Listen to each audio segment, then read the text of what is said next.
प्राप्य पुण्यकृतान् लोकान् उषित्वा शाश्वती समाः शुचीनां श्रीमतां गेः योगभ्रष्टोऽभिजायते अथवा योगिनामेव कुले भवति धीमताम् एतद्धि दुर्लभतरं लोके जन्म यदीदृशं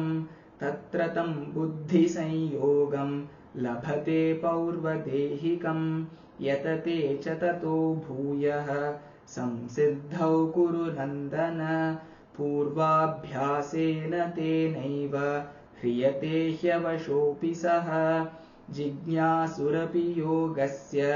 शब्दब्रह्माति वर्तते प्रयत्नाद्यतमानस्तु योगी संशुद्धकिल्बिषः अनेकजन्म संसिद्धः ततो याति पराङ्गतिं तपस्विभ्योऽधिको योगी ज्ञानिभ्योऽपि मतोऽधिकः कर्मिभ्यश्चाधिको योगी तस्माद्योगी भवार्जुन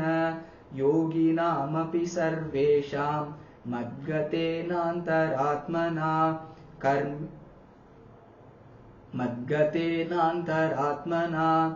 श्रद्धावान् भजते यो मां